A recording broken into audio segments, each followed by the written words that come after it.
Shalom, Dr. Tov. Good morning. Dito naman po kami mag-rondo ng morning devotion. Kami lang dalawa ngayon. Wala akong mga bata. So today is January 28, 2025, and we'll be also reading Proverbs in chapter 28. At bukas pala ng gabi, ang ating New Moon celebration. That will be the 11th month of the year. May pa tayo siyang month pa na last month natin yung tinatawag na Adar. And then 3 months from now will be our New Year. So dyan na lang po simula ang mga kapistahan ni Abuawi na sunod-sunod din hanggang Shavuot. Kakanta kami ng matagal ko kinumpos doon pa sa Cagayan de Oro when we were there before we moved to Manila. Habang kung binabantayan, nakita ko yung libro na be careful with your eyes, what you see, with your ears, what you hear. So, naisipan ko yung kanta. Maganda sa'yo kantahin to para in reverse naman kung ano sasabihin mo na kailangan dala din ang masiyak si Yeshua sa ating buhay. Yan yung isuot natin Messiah while we are doing everything para kay Yeshua. 3, 2, 1, go.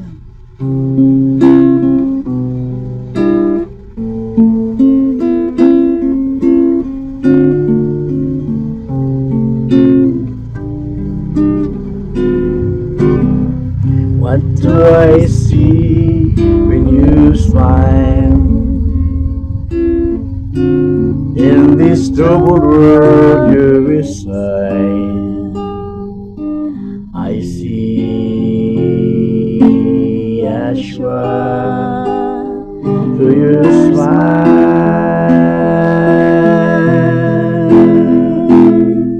So different in everything you say and do. May I see Yeshua in you. May I see Yeshua in you. What do I see in the twinkling of your eyes? Despite the hardships and trials, I see Yeshua through your eyes.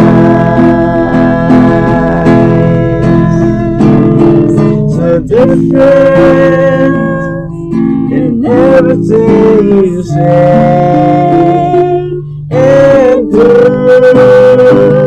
May I see Yeshua in you.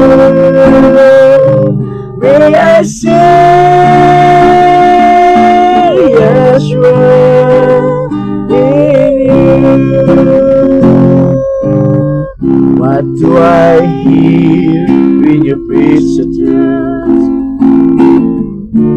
In this wide world of lies and lies, I hear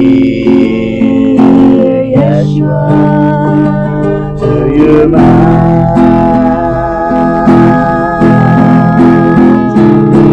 So different in everything you say and do. May I see Yeshua in you. May I see Yeshua in you.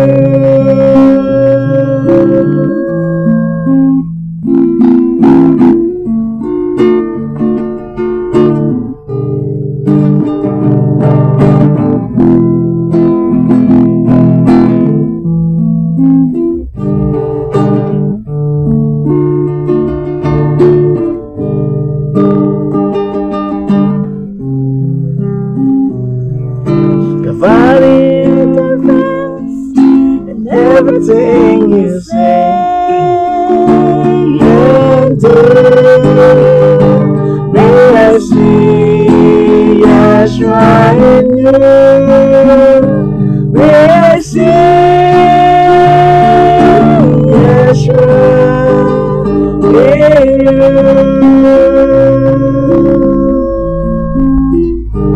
May I see and hear Yeshua in you, in your life.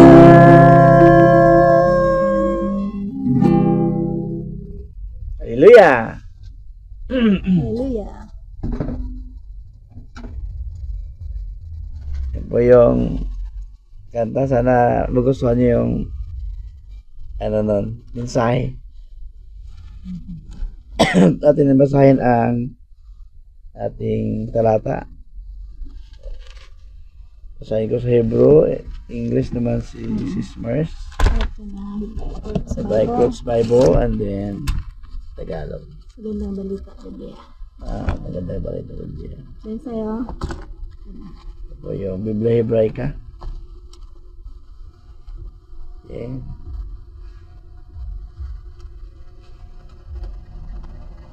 Verse 1 sa Proverbs 28, Misli 28.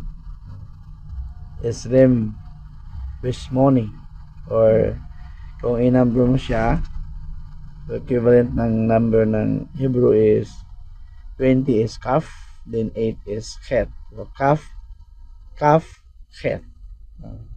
Kaf, Chet, 28. Or Srim Wishmoni. Nasu Wien Rodef Rasha Ritzadikem Kechper Nivtach. the wicked flee though no one is pursuing, but the righteous are as bold as a lion. Tumatakbo ang masama kahit walang humahabol, ngunit panatag ang matuwid, ang katulad ay leon. Yan, Nasu and Rodef, tumatakbo na walang humahabol, walang nag-persecute. Yan po yung gamit ni Yeshua nung sabi niya kay Shaul in Hebrew tongue na, why do you persecute me? Ani Yeshua, lama ata Rodef, lama Rodef ani, no? Bakit mo ako inuusig? Verse 2, Bifashay Eretz Rabim Shariha of Adam Mibven Yodia Ken Arich Yarich. Because of transgression in a land, many are its rulers, but it is prolonged by a man who has understanding, who knows right. Kung ang bayan ay magkasala, maraming gustong mamahala. Ngunit kung matalino ang namumuno, malakas at matatag ang bansa. Klaro yan, no? Like, Rabim Rasaha. Eretz Rabim Rasaha. Maraming gustong mag-lead. Kaya maraming rebellion din pag ganon. Situation like sa Pilipinas, di ba? Anywhere we see. Verse 3, Giver Ras we Usik Dalim Matar Sukhif we en Lachem.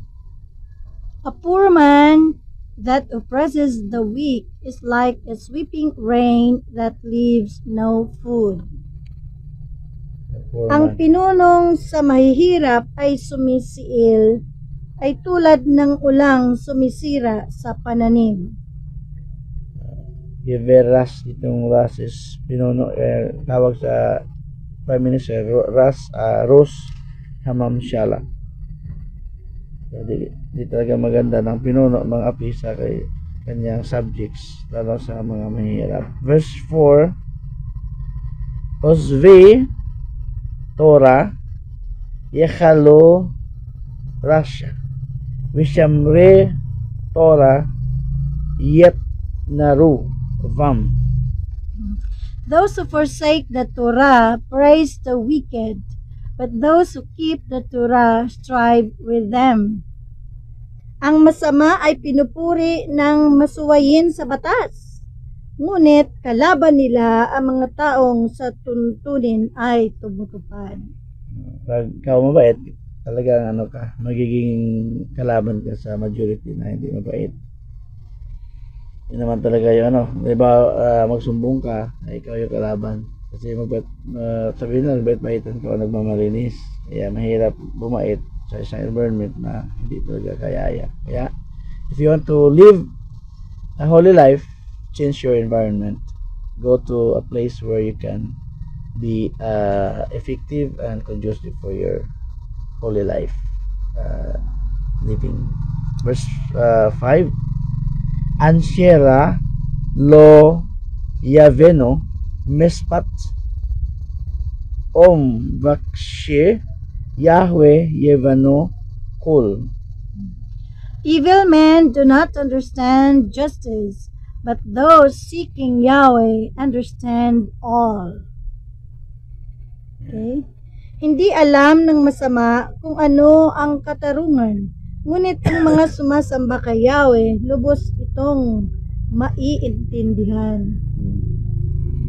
Nila maintindihan yung judgment ni Yahweh dahil hindi talaga alayon sa kanila.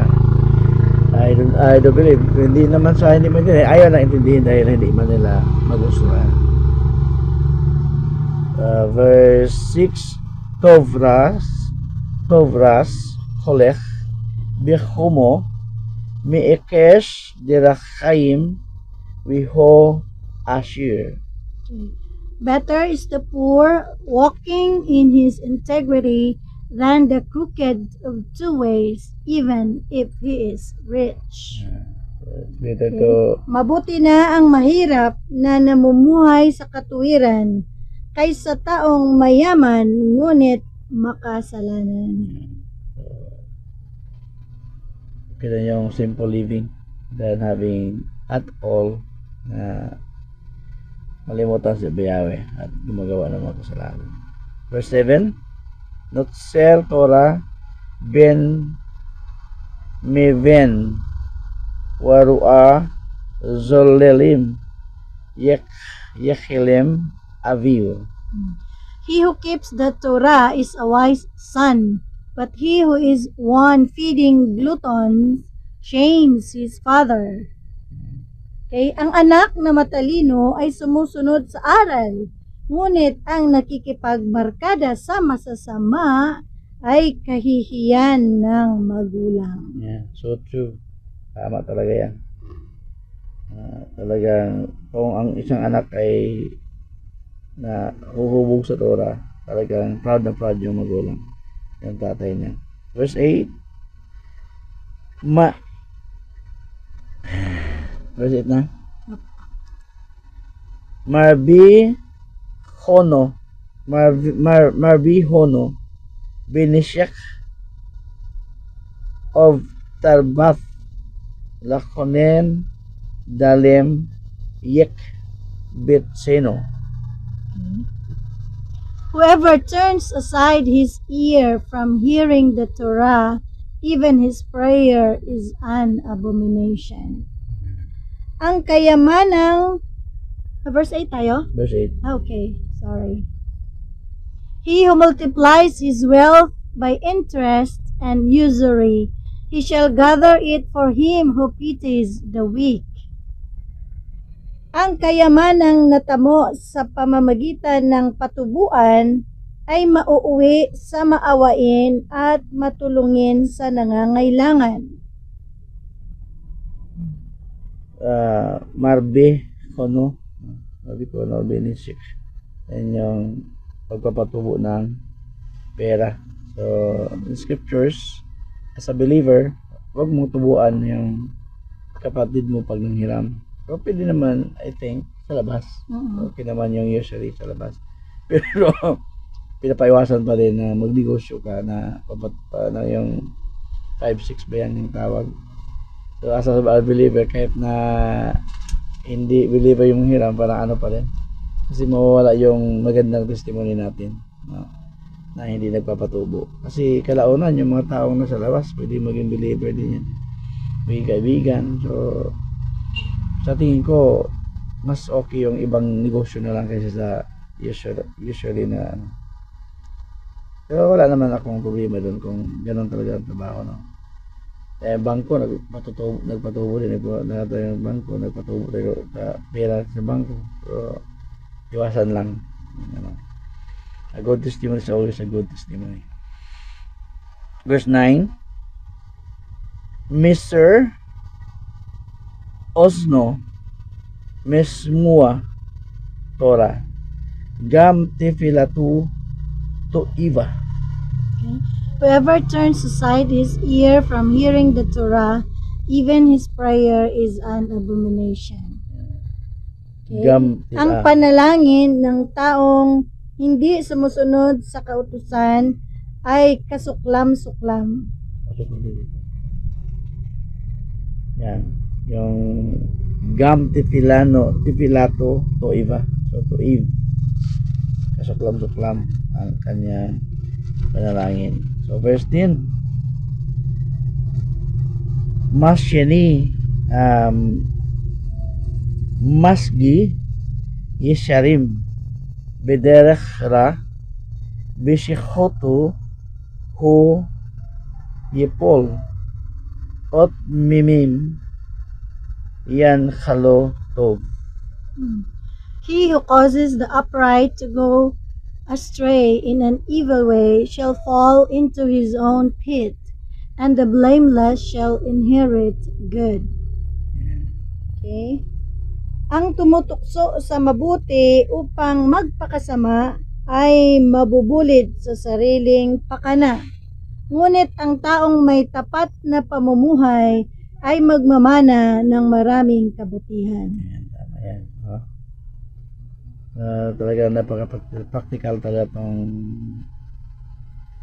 teachings ng Proverbs. Puro itong mga applicable wisdom na pwede magamit araw-araw sa lahat ng aspect ng buhay natin. Verse 11, Chacham biinaw esh asher widal miven yechherino. A rich man is wise in his own eyes, but the discerning poor searches him out. Ang palagay ng mayaman ay marunong siya, ngunit ang mahirap na may unawa ay mabuti pa sa kanya. Usually sa mga mayaman, nakikita natin na may mga istorya na talagang marunong talaga sa sarili nilang paningin, pero kakahiya din sometimes yung mga ginagawa. Kahit sa pagsasalita, nakikita. 12. Baalot Shadikim Rabba Tif Arif of Kom Rishaim Yehopash Adam. When the righteous rejoice, great is the glory, but when the wicked rise, a man will be sought for. Yeah. Kapag matuwid ang nasa kapangyarihan, ang lahat ay nagdiriwang. Ngunit kung ang pumalit ay masama, lahat ay nasa taguan. Tago. Masaya talaga pag ang namumuno ay matuwid sa isang bansa. Kaya here in the world, wala pa talaga tayo pwede masabing perfect na ang government. Pero pagdating ni Yeshua, kasama tayo na maghari sa kanya sa loob ng 1,000 taon, that will be the perfect government, and his government will increase according to Isaiah. Verse 13, Maksi Pishaaw Lo Yatzliach Omodi Wi Uziv Yekham. He who covers his sins will not fare well, but he who confesses and forsakes them shall have pity. Ang nagkukubli ng kanyang sala ay hindi mapapabuti, ngunit kahahabagan ni Yahweh ang nagbabalik loob at nagsisisi. So, yun talaga yan. So, pride sometimes makes us hide our sin. Pero, as a believer, huwag ka na talaga ng pride. Huwag mag-succumb sa pride. Always confess our sins to Yahweh dahil handa naman siya magpatawad ano man yung nagawa natin kasalanan. That's a promise as mandated in the scriptures. Verse 15.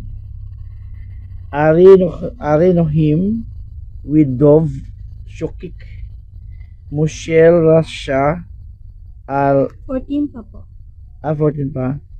Asri Adam mipakhed tamed o makshi libo yipol biraam.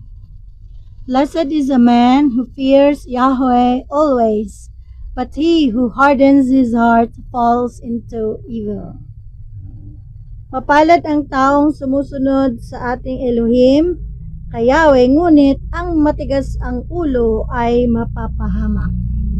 So, mapalad na Asri hais. Ito naman Adam, which is the man, may pakhed, tamed, na may ano ba? May pagkatakot kay Yahweh. Always may reverence kay Yahweh. Verse 15. Ari nohim widov shukik Moshel Rasha al-am dal. The wicked ruler is a roaring lion and a charging bear over a poor people. Ang masamang hari ay tila liyong mabagsik at nakakatakot na parang usong mabangis. Ari nohim dov shukik. So Ari is lion, dov is deer. Kaya teddy bear dovan, teddy bear. Verse 16. Naged khasar tivunut wirav maasakut shini bitsar yaarech yamim. The ruler that lacks understanding even adds oppressions, but he who hates unjust gain prolongs his days. Bitsar. Ang haring walang pangunawa ay tiyak na malupit. Ang pamamahala ng tapat na hari ay lalawig. Yaarech yamim. So yun po yung nasa Psalm 23.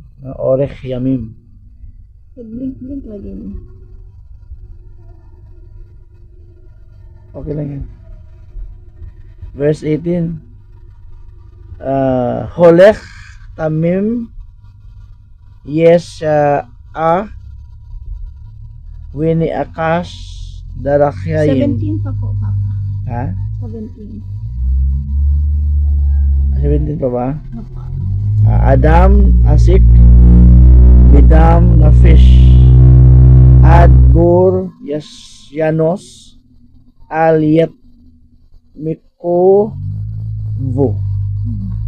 Any man oppressed with the blood of a soul shall flee to the pit. Let them not uphold him. Ang pumatay sa kapwa ay humuhukay ng sariling libingan, at ang taong ito'y di dapat tulungan. So, yan na po yun. Kaya ipag-pray mo, hindi pwede ipag-pray kasi hindi siya karapat-dapat tulungan kung ganitong klaseng gawain. Kaya be careful talaga tayo sa ganyan. Verse 18. 18 na. Holik hamem ye washia nege akas dirakayim yipol bi akat. He who walks uprightly shall be saved, but he who is perverse in his ways shall fall at once.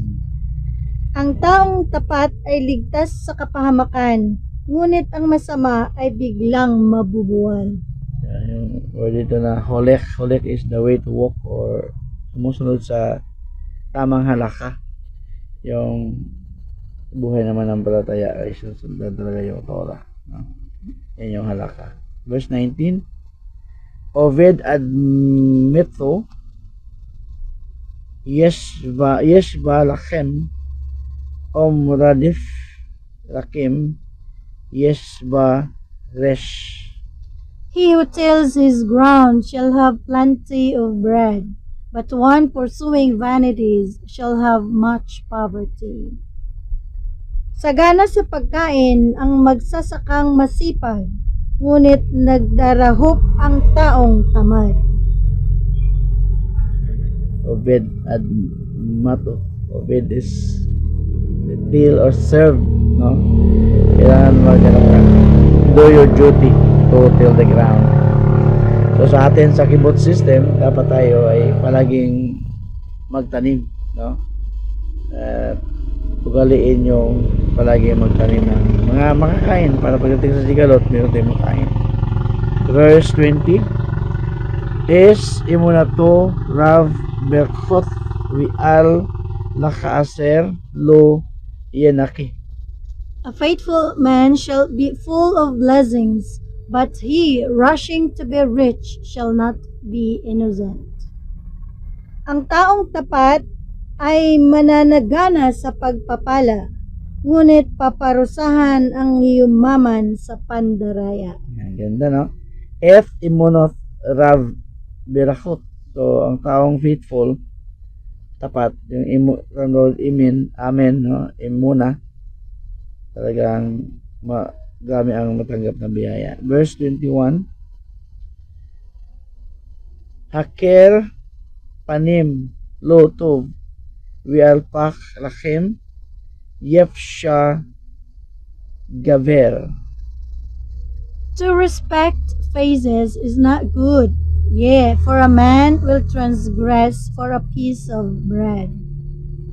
Ang paghatol ng may kinikilingan ay hindi mainam, ngunit dahil sa suhol, may hukom na gumagawa ng ganitong kasamaan. Lotov, hindi maganda ang may kinikilingan. Kaya sa justice system, dapat naipiring talaga para hindi ka titingin ng mukha. Haker panim. 22,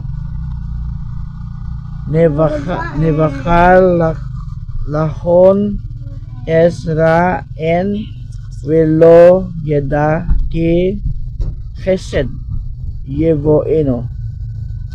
A man with an evil eye hastens after wealth, but he does not know that poverty will come on him.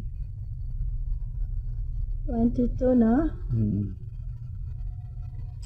Ang kuripot ay nagmamadaling yumaman, ni hindi iniisip na kahirapan ay daratal. Okay man mag-save, pero huwag kang kuripot. Okay lang yung spend rightly for your family, for yourself, for the congregation. Huwag kang maging kuripot din kasi we need to help each other and we need to help the work of Yahweh para lalong mapalago natin ang gawain. So 23, Mokiach Adam Akharay Ken Yemcha Mimakhalek Lasyon. He who reproves a man afterwards finds grace more than he who flatters with the tongue. Ang tapat sa pagsasaway sa bandang huli pasasalamatan, kaysa sa taong panay ang pagpuri kahit hindi nararapat. Maganda yung correction. Open rebuke is sweeter than secret love.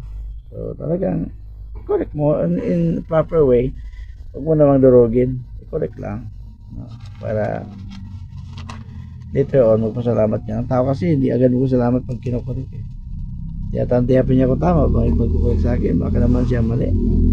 Justify pa ka. Justify pa. Tao eh. kung divine na tayo, automatic yan. Tanggapin natin ang correction. Live a life, a divine life. 24. Gozel avio, wi imo, mi omer en pasya, Haver hu laes misketh.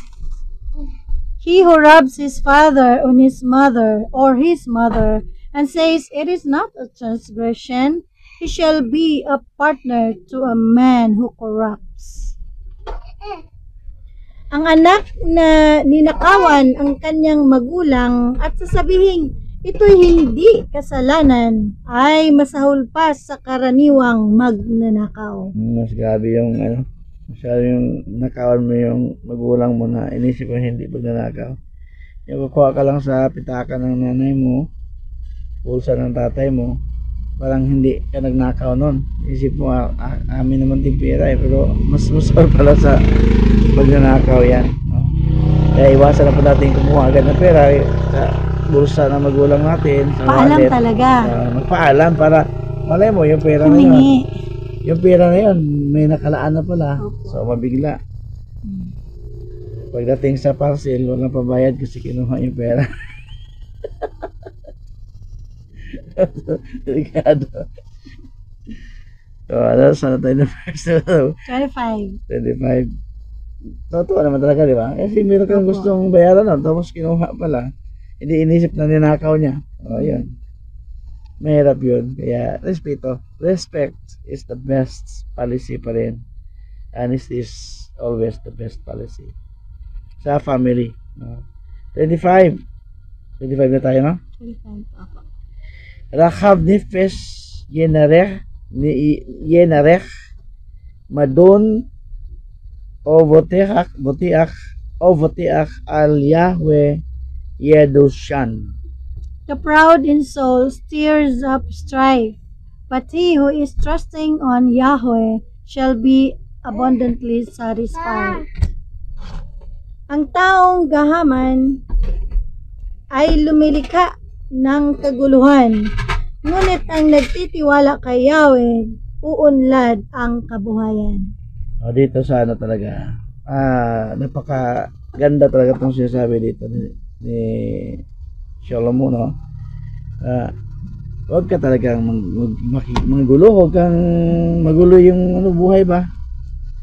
Huwag maging gahaman, makialam ka sa iba. Mind your own business talaga. M-O-B M-Y-O-B mind your own business. Para ano ba? Bring your B-Y-O-B, bring your own baon. Talaga nun, hindi ka mang-alam sa iba. Gaganda ang buhay mo pag ganyan. Kung mang-alam ka, marami kang kaaway. Kasi magalit pa talaga yung tao pakialaman mo. So, verse 26 at 27 na. Last 26 pa po. 26 pa ba? Baka nagkamali ako sa basa kanina. Di ba? Tama.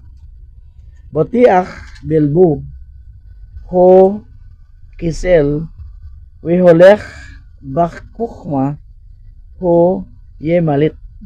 He who trusts in his own heart is a fool, but he who walks in wisdom shall be delivered. Ang nagtitiwala sa sariling kakayahan ay mangmang, ngunit ang sumusunod sa magandang payo ay malayo sa kapahamakan. Talagang always ask advice. Huwag maniwala sa sarili mo, no? Sa puso mo. Dapat magtiwala ka sa more counsels. Kaya we need counseling para sure ang ginagawa natin. 27, I think sa 27 na tayo, last second verse, no? Second to the last verse. Kasi 28 din yung verse niya. Then, ito lang din yun. 28. Ten laras in Mexor o maalim inaw rav miiruf. He who gives to the poor shall not lack, but he who hides his eyes shall have plenty of curses. 27. Ang tumutulong sa mahirap ay di magkukulang, ngunit susumpain ang nagbubulag-bulagan. Ayan. So, notin. Sila tumutulong dyan sa Tagalog, pero dito sa Hebrew talaga, notin, nagbibigay. Nagbibigay. Kasi sometimes ang tulong is pwedeng salita lang eh. No? So, pag nagbigay talaga, action yan. Action.